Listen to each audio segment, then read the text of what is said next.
হন, সব ধরনের হারাম থেকে আপনি বেঁচে থাকেন। নবী করিম সাল্লাল্লাহু আলাইহি ওয়াসাল্লাম সৎ নেতৃত্বের ব্যাপারে আগেই সুসংবাদ দিয়েছেন, যারা সত্যবান হবে, আদিল হবে, ইনসাফগার হবে, ওই সমস্ত ব্যক্তিদেরকে মহান আল্লাহ তাআলা আরশের ছায়াতলে স্থান করে দিবেন।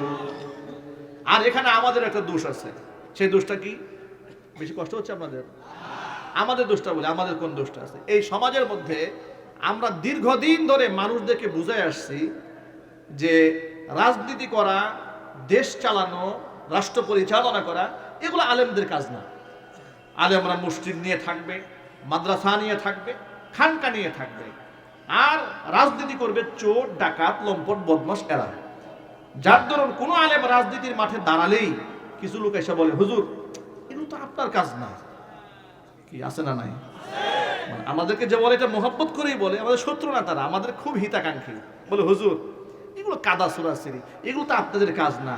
আচ্ছা, আমাদের কাজ না বলে যদি দিনদার ইমানদারদেরকে আপনারা পিছিয়ে দেন, তাহলে এই আসনটা দখল করবে সুদখোর, ঘুষখোর, মিথ্যাবাদী, লম্পট, বদমাশ।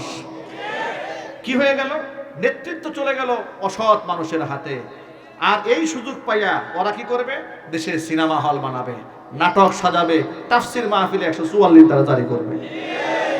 ঠিক না? এই জন্য বলেন এই কাজগুলো তো ওরা করবে।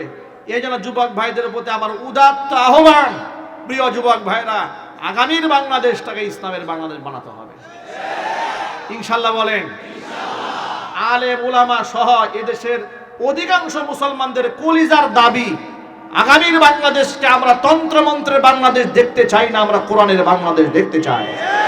কারা কারা দেখতে চান? আমি দুহাত দেখতে চাচ্ছি।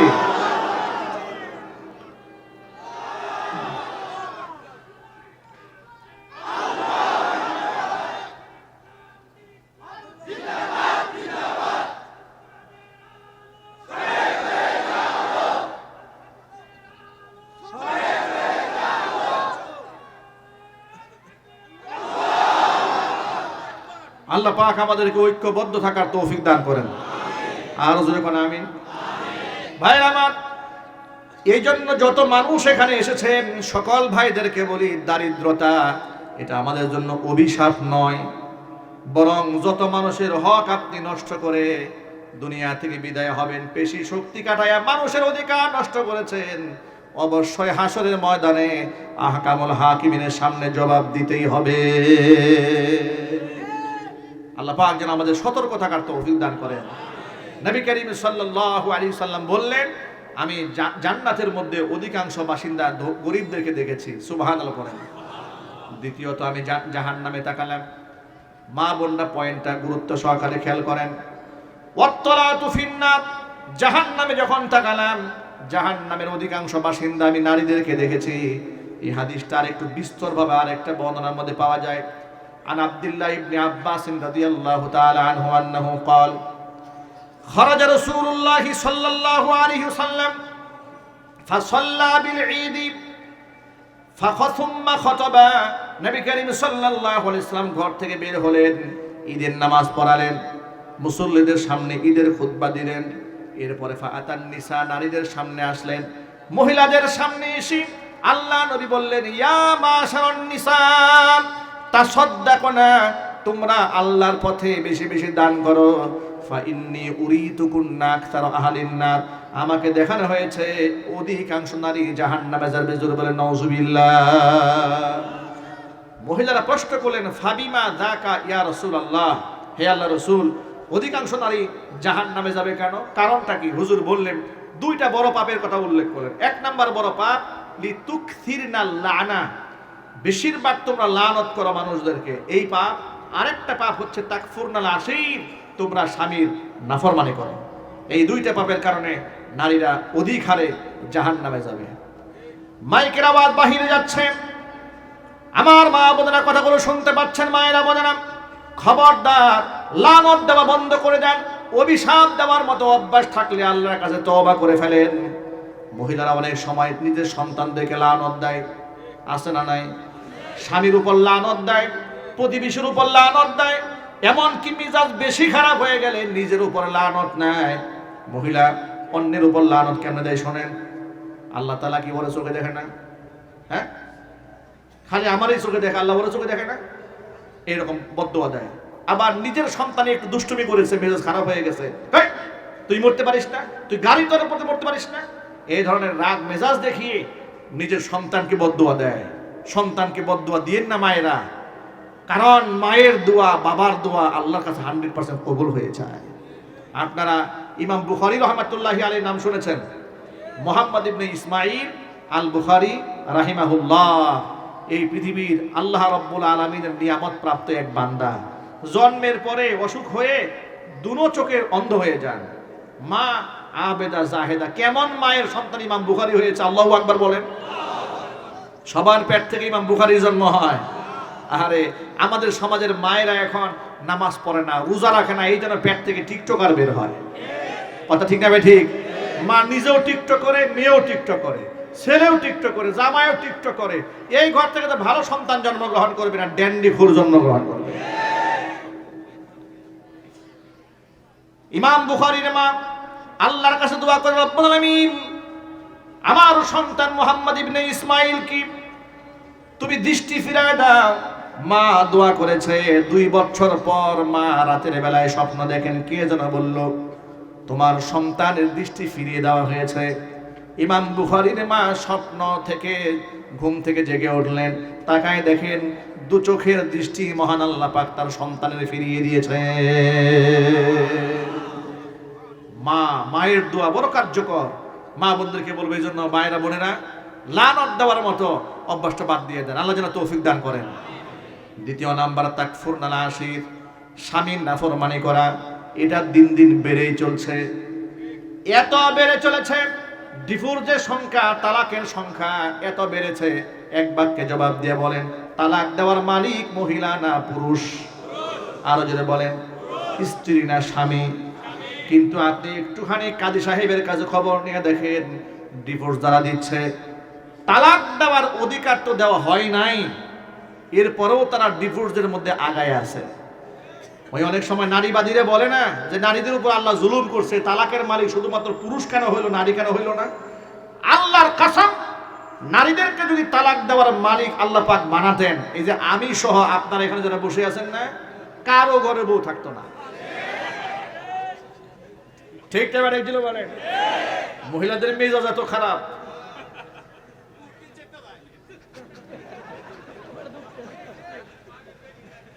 এত কিছু করার পরে বলে যে আমি দেখে আপনার ঘরটা করলাম। ঠিক না? ঠিক। আবার বলে 10 বছর সংসার করলাম, সুখ কি জিনিস চোখে দেখলাম না। এই ডায়লগ তো শুনতে শুনতে কান পান পুরুষদের ঝালাপালা হয়ে গেছে। আবার যে বলে না যে একমাত্র আমি দেখে তোমার ঘরটা করলাম, আসলে যে আপনি ছাড়া ওর আর কোনো রাস্তাও নাই।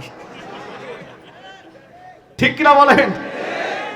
বলে সন্তানের দিকে তাকায় সংসারটা করলাম, ফ্যামিলির দিকে তাকায় করলাম। এই কথাটা সব মহিলা বলে, এটা কমন ডায়লগ। এগুলাকে কিছু মনে করবেন না, এগুলো এক কান দিয়ে শুনবেন আর এক কান দিয়ে বের করে দেবেন। এই কথার অর্থ এটা নয় যে আপনার স্ত্রীদের উপর জুলুম করবেন। ইসলাম এত সুন্দর জীবন ব্যবস্থা আমাদেরকে উপহার দিয়েছে। নবী করিম সাল্লাল্লাহু আলাইহি ওয়াসাল্লাম উভয়ের অধিকারের ব্যাপারে আমাদেরকে সতর্ক করেছেন। যেমন মহান আল্লাহ তাআলা সূরাতুন নিসায় নারীদের ব্যাপারে আল্লাহ পাক বলেছেন, ওয়াশিরুহুন্না বিল মারুফ, নারীদের সাথে তুমি উত্তম আচরণ করো। সুবহানাল্লাহ বলেন।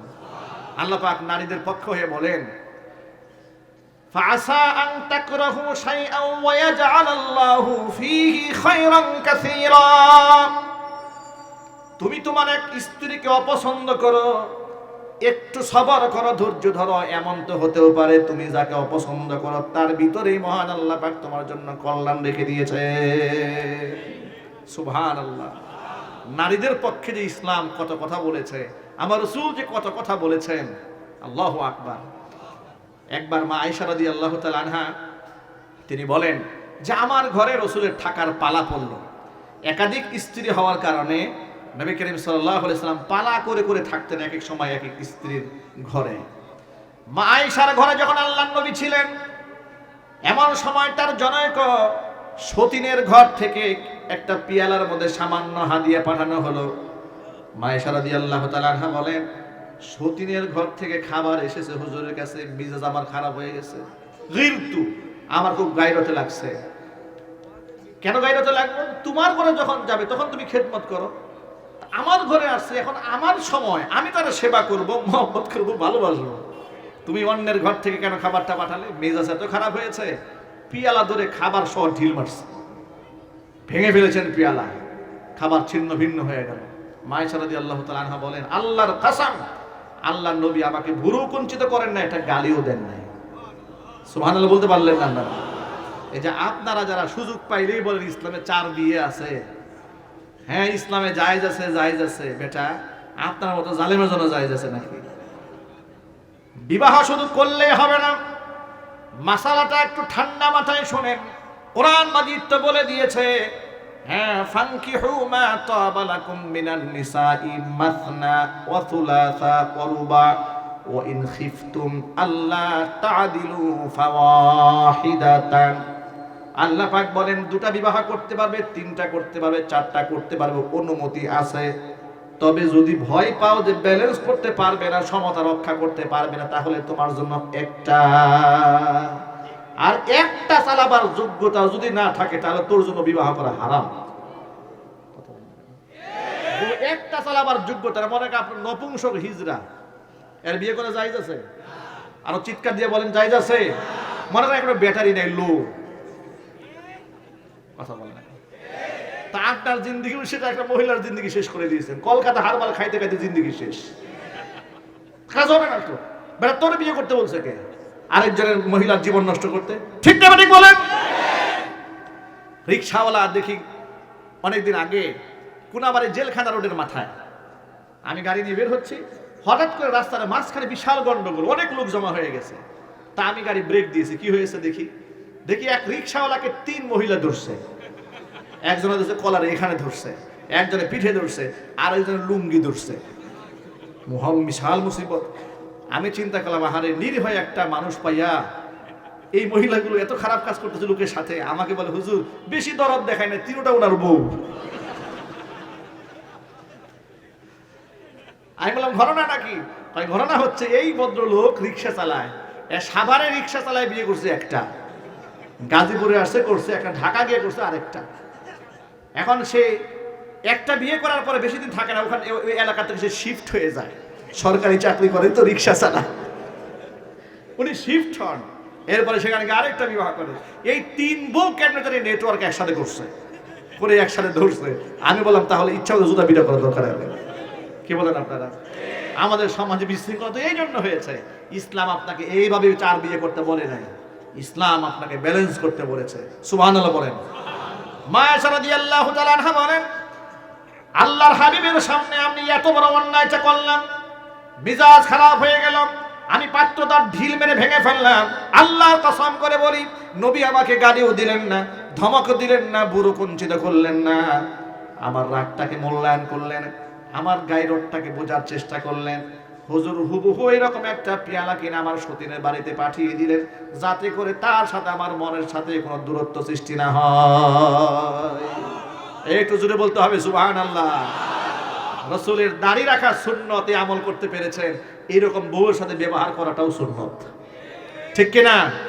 এটা মাথায় রাখতে হবে। ইসলাম কত সুন্দর করে নারী আর পুরুষকে ব্যালেন্স করে দিয়েছে।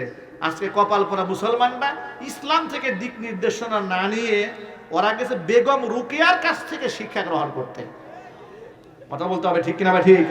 ওই যে কয়েকদিন আগে বলেছে না, আমাদের দেশের প্রায় কি প্রধান উপদেষ্টা বলেছে আমি বেগম রুকিয়া, অথচ এই বেগম রুকিয়া হচ্ছে সেই বেগম রুকিয়া যে বেগম রুকিয়া বলেছে যে পুরুষতান্ত্রিক সমাজে নারীদেরকে পুরুষের অধীনস্থ রাখার জন্য ধান্দাবাজেরা ঐশী বাণীর নামে ধর্ম প্রচার করেছে। নাউজুবিল্লাহি মিন যালিক। নবীদেরকে ধান্দাবাজ যদি কোনো মহিলা বলে, এর ঈমান আছে? এর মুসলমান বলা যায়? আর ছোটবেলা থেকে আমাদেরকে জীবনে পড়ানো হয়েছে এক মহিয়সী নারী হচ্ছে বেগম রোকেয়া। এর 1880 খ্রিস্টাব্দে তার জন্ম হয়, 1932 খ্রিস্টাব্দে তার মৃত্যু হয়। এমনকি বাংলা একাডেমি 2006 সালে তার কিছু রচনা প্রকাশ করেছে। এখন অনলাইন আপনি সার্চ দিলে আপনি সেগুলো দেখতে পারবেন। ইসলাম নিয়ে, বিশেষ করে পর্দা পুশিতা নিয়ে তার যে জঘন্য চিন্তা ভাবনা আপনারা কল্পনা করতে পারবেন না। সেই মহিলাকে বানানো হয়েছে নারী জাতির অগ্রগতির দূত। নাউজুবিল্লাহ বলেন। এই মহিলা কি নারী জাতির অগ্রগতির দূত হতে পারে? না। আমার মা বোনদের জন্য আদর্শ হচ্ছে উম্মুল মুমিনিন মা খাদিজাতুল কুবরা রাদিয়াল্লাহু তাআলা। আমার মা বোনদের জন্য আদর্শ হচ্ছে উম্মুল মুমিনিন মা আয়েশা সিদ্দিকা রাদিয়াল্লাহু তাআলা আনহা। আল্লাহ বুঝার তৌফিক দান করেন। ভাইরা আমার, তাহলে ইসলাম আপনাকে শিখিয়ে দিয়েছে স্ত্রীর উপর আপনি আবার জুলুম করতে যাবেন না। আবার নারীদেরকে বলে দিয়েছে লাউ কুনতু আমিরান আহাদান আইয়াসজুদা লিগাইরিল্লাহ লা আমারতুল মারআতা আন তাসজুদা লিজাওজিহা। আল্লাহ নবী বলেন, এই দুনিয়াতে যদি আমি আল্লাহর পরে মানুষ হয়ে মানুষের পায়ে সিজদা করার হুকুম কাউকে দিতাম, তাহলে অবশ্যই স্ত্রীদেরকে বলতাম তারা যেন স্বামীর পায়ে সিজদা দেয়। আল্লাহর নবী হাদিসের শেষাংশে বলেন, ওয়াল্লাযী নাফসু মুহাম্মাদিন বিয়াদিহি, ওই সত্তার কসম যার হাতে আমার প্রাণ, লা তুআদ্দিল মারআতু হাক্কা রাব্বিহা হাত্তা তুআদ্দিয়া হাক্কা যাওজিহা। একজন স্ত্রী ততক্ষণ পর্যন্ত তার রবের হক আদায় করতে পারবে না যতক্ষণ না পর্যন্ত সে তার স্বামীর হক আদায় না করতে পারবে। এভাবে একদিক থেকে নারীকে তার স্বামীর গুরুত্ব বোঝানো হয়েছে, অন্যদিক থেকে পুরুষকেও তার স্ত্রীর ব্যাপারে দায়িত্বশীল হওয়ার কথা সবক ইসলাম দিয়েছে। প্রিয় যুবক ভাইরা, আমরা কি আমাদের স্ত্রীদের প্রতি ইনসাফ করতে পারবো না ইনশাআল্লাহ? জোরে বলুন ইনশাআল্লাহ। আজকের পর থেকে স্ত্রীকে মারবেন, জোরে বলে মারবেন, গালি দিবেন, চুল ধরে টান দিবেন, টাকা পয়সার জন্য খোঁটা দিবেন, বলবেন তোর বাপ মা আমারে কি দিয়েছে, এই জালেম স্বামী নাই দেশে। আরো জোরে বলেন। কি সুন্দর করে বলে, বিবাহের সময় বলে যে আমাদের ছেলের জন্য কোনো ডিমান্ড নাই, তবে নতুন ঘর করেছো, ফার্নিচার নাই। কি সুন্দর দেখেছেন, আমাদের কোনো ডিমান্ড নাই, ছেলে লেখাপড়া করেছে, বিদেশ যাবে, লাখ 20 টাকা লাগে আর কি, কিন্তু ডিমান্ড নাই। কিন্তু নাউজুবিল্লাহ বলে এগুলা করবেন না, এগুলো খুঁটা দিবেন না। আল্লাহ পাক যেন আমাদেরকে আমল করার তৌফিক দান করেন। আমি হাদিসের শেষাংশ বলেই আমি আলোচনা শেষ দিকে নিয়ে যাচ্ছি। নবী করিম সাল্লাল্লাহু আলাইহি ওয়াসাল্লাম হাদিসের শেষাংশ কি বলে শুনেন।